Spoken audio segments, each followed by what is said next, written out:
26 avril 1986, une date gravée dans l'histoire. Cette nuit-là, un réacteur nucléaire explose en plein cœur de l'Union soviétique. L'événement change non seulement la vie de milliers de personnes, mais marque aussi un tournant dans notre rapport à l'énergie nucléaire. Mais que s'est-il vraiment passé? Était-ce une simple erreur humaine, un défaut de conception ou quelque chose de bien plus complexe? Aujourd'hui, on plonge ensemble dans les secrets de Tchernobyl. J'espère que cette intro vous a plu. N'hésitez pas à vous abonner, activer la cloche de notification, c'est tout. Pour comprendre Tchernobyl, il faut d'abord revenir sur le contexte de l'époque. Dans les années 80, l'Union soviétique vivait ses derniers jours de gloire. En pleine guerre froide, le progrès technologique était une obsession, notamment dans le domaine de l'énergie. La centrale nucléaire Tchernobyl construite en Ukraine devait justement être l'un de ces exemples. Mais derrière cette façade de grandeur, des problèmes structurels et des choix économiques venaient déjà perturber le projet. Le réacteur RBMK utilisé à Tchernobyl était un modèle soviétique unique, conçu pour créer de l'électricité et du plutonium afin de complémenter des usages militaires. Mais ils avaient une faille fatale, une instabilité lors de certaines baisses de puissance, et malheureusement cette faiblesse allait se révéler dans les pires conditions possibles. Nous sommes dans la nuit du 25 et 26 avril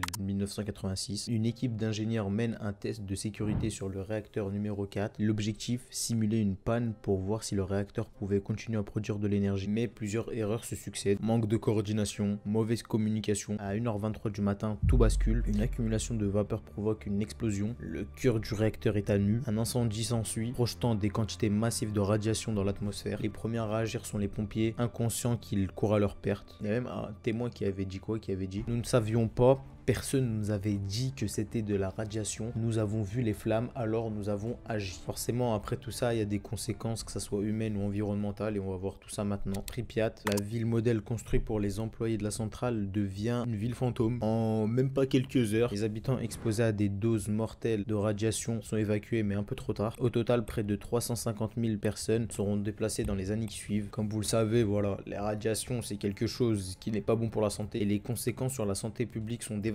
Cancer de la thyroïde, leucémie, malformation congénitale. Les sols et l'environnement resteront condamnés pendant des siècles. Pourtant, il y a encore des personnes qui vivent encore dans des zones assez proches, refusant bien évidemment de quitter leur terre. Face à cette catastrophe, l'Union soviétique essaie de cacher cette affaire. En vrai, c'est compréhensible, c'est totalement normal, ils sont en pleine guerre froide. Le but est de montrer que l'autre est meilleur, et là, regardez ce qui se passe. Les liquidateurs, ce sont des milliers d'hommes envoyés justement pour nettoyer cette catastrophe. Mais malheureusement, ils n'ont pas l'équipement nécessaire. Leur acte va permettre d'avoir de moins bons dégâts, mais malheureusement à quel prix? Là, je vais vous citer une citation d'un scientifique soviétique qui avait dit quoi? Qui avait dit: nous ne pouvions pas admettre nos erreurs devant le monde, cela aurait été un aveu de faiblesse intolérable. C'est compréhensible, leçon pour l'avenir. Aujourd'hui, Tchernobyl est un symbole des dangers de l'arrogance technologique, de la mauvaise gestion et du silence de l'État. C'est aussi un rappel, car l'énergie nucléaire, si elle est mal utilisée, elle peut avoir des conséquences atroces. Plus de 30 ans après, la centrale nucléaire Tchernobyl reste une cicatrice sur notre planète, mais c'est aussi une leçon, car nous devons faire preuve d'humilité face à des puissances qu'on ne maîtrise pas. Mais la question, c'est est-ce qu'on a vraiment réellement retenu cette leçon? Mais bon, Tchernobyl n'est pas seulement un événement du passé, c'est un miroir tendu vers notre présent, que ce soit pour l'énergie nucléaire ou pour des décisions cruciales de notre société. Souvenons-nous que la moindre erreur peut avoir des conséquences irréversibles. Eh ben ça y est, c'est bon, vas-y.